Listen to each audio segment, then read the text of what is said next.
Hi everyone, my name is Cheryl. I'm a current graduate student at the University of Pennsylvania Graduate School of Education. So this past semester, I conducted a research project on the 4-panel meme on subtle Asian traits.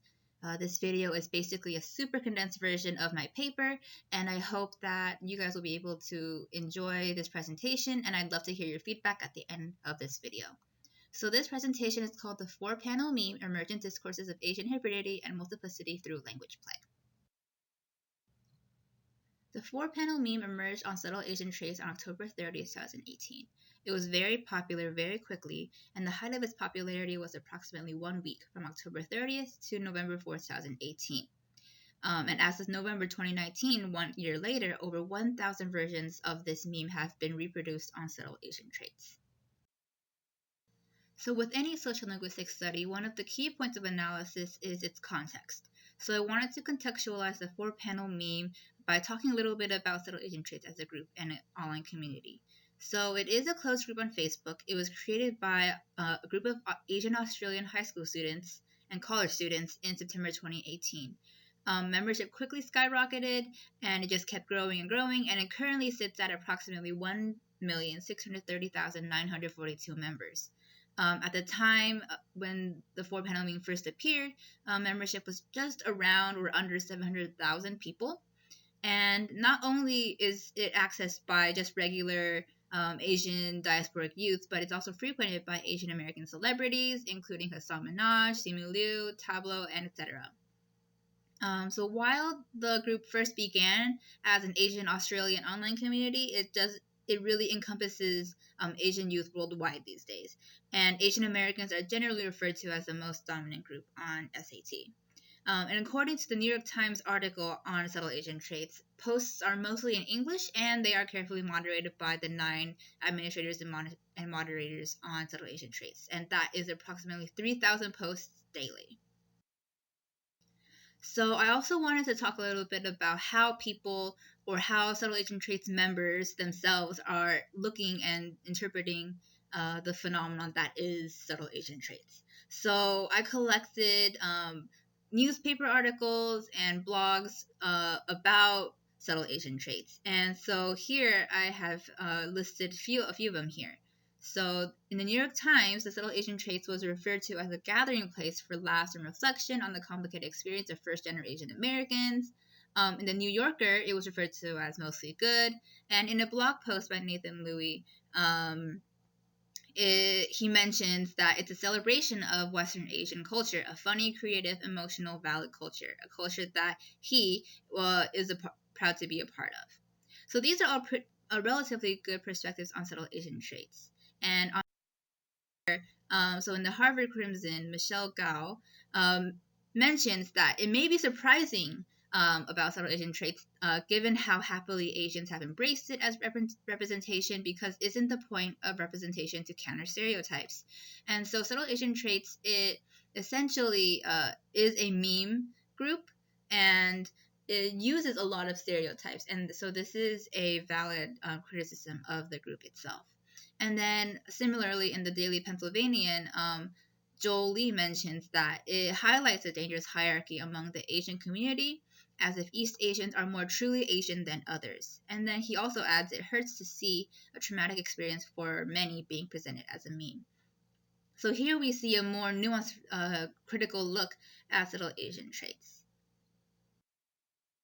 So going back to the 4-panel meme, I wanted to really kind of discuss what makes it unique to the group and why I decided to study it for my research project.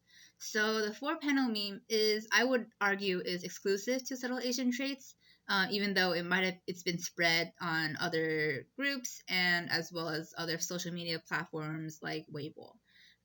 It became emblematic of the group despite its very, very brief, very popular life. So as you can see in the image here, like here, a poster is basically historicizing the 4-panel meme by saying how some of you weren't in SAT when 4-panel memes were popular, and it shows. And then so another point is that other popular memes don't necessarily originate from subtle Asian traits. So we have lots of popular memes like the shocked Pikachu meme, the Drake hotline bling, inhaling seagull, galaxy brain, is this a pigeon? These are all very popular memes that you see on subtle Asian traits. But the 4-panel meme is basically the only one that is essential or original from the group. And then here you can see in another starter pack meme that the 4-panel meme became kind of a representation of subtle Asian traits. You can see the arrow right here, like of all of these images that are supposed to represent subtle Asian traits, the 4-panel meme is one of them. So I wanted to talk about the structure of the 4-panel meme just for a little clarity. So as you can see with this example, 4-panel memes tend to have a white background, 4 quadrants, and stock photos with captions. The integral factor to this 4-panel meme is that it has the same syllable or morpheme across all the 4 quadrants. And so additionally, the font is usually in sans serif. It's black, it's large. It doesn't take up the entire space though, so there has to be some sort of readability. And then most importantly, an Asian language is used. And in the case of Chinese languages, pinyin is preferred over characters in terms of scripts. And then finally, the 4th quadrant usually contains a self-deprecating punchline. So here in this example, 朋友,女友,富有,我都没有 is basically the typical 4-panel meme. So what is exactly the significance of the 4-panel meme? And so I kind of wanted to talk about this notion of citizen social linguistic ruptures via the 4-panel meme, which I'll explain further in a little bit. So basically, the first few 4-panel memes, the most popular ones, they were all essentially in Mandarin Chinese. And so this dominance and overwhelming popularity of Mandarin Chinese 4-panel memes quickly became apparent to anyone who was interacting with these posts on subtle Asian traits. And then so as a result, this kind of awareness, this moment where people started to notice this dominance of Mandarin Chinese is essentially what citizen social linguistic ruptures are. And then so these reactions to the dominance of Mandarin Chinese is very significant in my opinion. So some of these reactions included memes in different languages and requests for translations beginning to appear. So while I was collecting the data and the collection of memes, I was able to count at least 20 languages in which the 4-panel meme was reproduced. So this included Burmese, Cantonese, English, Fuzhou, Hindi, Hmong, Hokkien, Indonesian, Japanese, Khmer, Korean, Lao, Malay, Mandarin, as well as Singaporean and Taiwanese dialects, Shanghainese, Tagalog, Thai, Toisanese, Teochew, and Vietnamese. And then a different reaction to the 4-panel meme was actually the creative responses to the increasingly unfunny self-deprecating jokes. So as I mentioned in the previous slide, one of the key features of the 4-panel meme was the 4th quadrant, in which there would technically or typically be a self-deprecating joke. And then so as more of these jokes became so prevalent, people started to react to this self-deprecation by changing the 4th quadrant and what the content in it entails. So here's an example of someone actually using the 4-panel meme to talk about the dominance of Mandarin Chinese in the 4-panel memes on subtle Asian traits. So here, the first 3 quadrants, we have Mandarin Chinese 4-panel memes, and in the 4th quadrant, this poster actually used a Swaggy P meme to kind of talk about that the presence of subtle Asian traits members who might be Korean, Japanese, Filipino, Vietnamese, Indian, and so forth, who may not be able to understand these Chinese 4-panel memes. Here's an example of a Korean one, a Vietnamese one with an explicit comment talking about language diversity. Here's a Thai one. And then here we see the reaction against the self-deprecating jokes. So here it says 很亮,超亮,冰亮, and then 漂亮, and the girl reading this. So instead of having a self-deprecating joke in the 4th quadrant, we see a compliment to the imagined audience in subtle Asian traits. And then here we see a poster using the 4-panel meme and actually replacing the fourth quadrant self-deprecating joke with the song lyrics from a very popular, well-known Chinese song called 童话 by Guang Liang. And then so in the aftermath of the 4-panel meme, what happened after its popularity, basically there was a sharp decrease of production after the first week, and people started calling it a dead meme, that it was overused. But at the same time, there were also comments by users describing how they're learning or studying their heritage language through iterations of this meme. And then here I call back to the blog post by Nathan Louie, so where he says, more importantly, I have a cultural outlet to share with my parents. Growing up, it was either I adapt to their culture or they adapt to mine. With this meme page, I can meet my parents in the middle with something more than the most basic of action movies, memes of a culture that we built together. So we see a lot of very positive reactions actually to the 4-panel meme as a result. And then so here's an example of one of this generational sharing.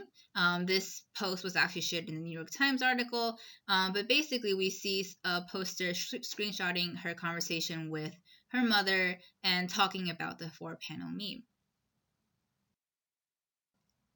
So here I kind of wanted to connect the 4-panel meme to broader ideas about social media, race, and digital practices. So Lisa Nakamura on Digitizing Race, she writes, on the internet, users do as well as are their race. And then this network racial positioning broadcasts this doing in ways that explicitly uncover race. And then Betsy Rhymes, in How We Talk About Language, she writes, those small moments of savoring language or critiquing it, these acts of citizen social linguistics, have the potential to build conversations about language across groups of people, across situations, and across media platforms. Now I argue that memes, and especially the 4-panel meme, act as alternative discourses of language and race for Asian diasporic youth. So the 4-panel meme reveals the potential to disrupt dominant discourses about the Asian diaspora, bilingualism, and heritage language speakers. And here I outline 3 points to this claim. So first, the 4-panel meme challenges the model minority myth and perpetual foreigner stereotype.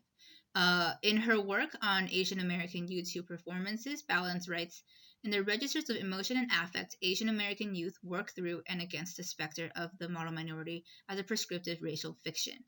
And then so while she is talking about Asian Americans specifically, this I feel like also applies to Asian diasporic youth worldwide, so in Australia, in the United Kingdom, in Canada, and other English-speaking countries, so forth.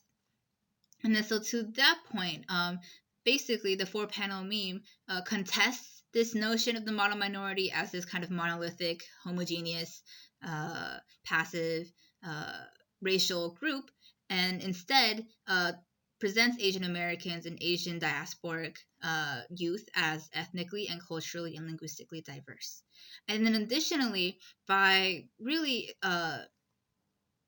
using the heritage languages and in this English-speaking space called Subtle Asian Traits, it also contests this idea of Asian versus Asian American or Asian diasporic dichotomy, and it moves this kind of binary of Asian versus Asian diaspora toward hybrid spaces where everything is much more multicultural and multilingual. And then so to the third point, the 4-panel meme also contests this notion of double monolingualism and heritage language proficiencies or the lack thereof. So double monolingualism refers to this idea that for bilingual individuals, languages are basically two separate entities in one head. And then so, but instead, I see the 4-panel meme as taking a communicative repertoire approach. And the communicative repertoire approach basically talks about how instead of two separate languages and two separate language banks, basically the languages of bilingual folks are basically one singular repertoire in which these bilingual speaking individuals can constantly take and use at their discretion. And then so the second point about heritage language proficiencies, so one phenomenon of language and ideologies in the Asian diaspora is this idea that the second generation Asian diaspora youth are essentially inauthentic speakers of heritage languages, and they don't necessarily compare to real quote unquote native speakers. And then so the 4-panel meme basically contests this idea and this ideology. And you can see through the 4-panel memes that people are very actively and very expertly creating these memes and using different kinds of cultural and linguistic artifacts, references, and in multilingual spaces.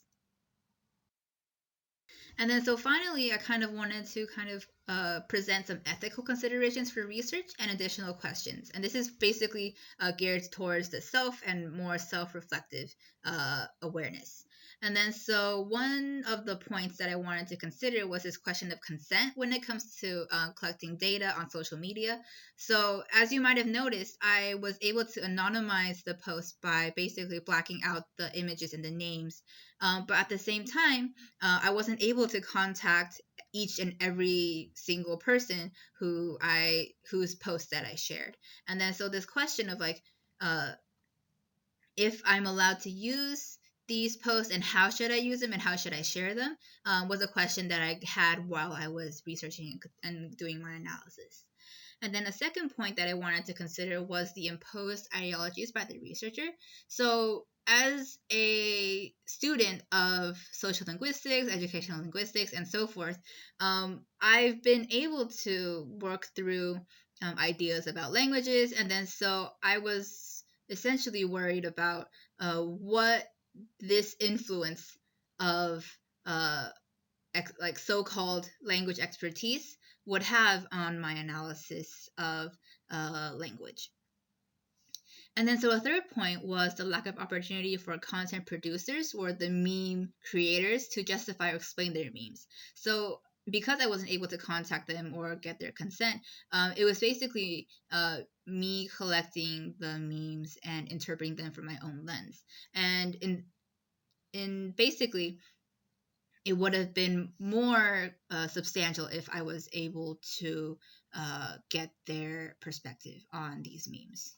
And then finally, so while these memes are doing a lot of important and interesting work within the community, I had one question in that what is the significance of memes once they are outside of subtle Asian traits, and what functions do they have, and what significance might it affect the non-Asian or non-subtle Asian traits communities. And then finally, this is where I wanted to hear from you guys. So I have some questions for subtle Asian traits. And then so please feel free to leave your feedback in the comments or whatever. I'd love to hear anything you guys would have to say, constructively, of course. So my first question is, were you on SAT when the 4-panel meme was popular? What did you think about it at the time, and what do you think about it now? The second question is learning your heritage language important to you? How does your heritage language relate to your racial or ethnic identity? And then finally, the third question is, how do we define language fluency in relation to the use of heritage languages in the 4-panel meme? So for example, does creating 4-panel memes or memes in general require certain language skills? And if they do or if they don't, what does that mean for community building and identity formation? And that's it. Thank you so much for hanging on so long for this presentation. I hope you guys enjoyed it. Again, I'd love to hear what you guys think about this presentation. And I hope for all of you guys still in school that you guys are enjoying your winter break. All right.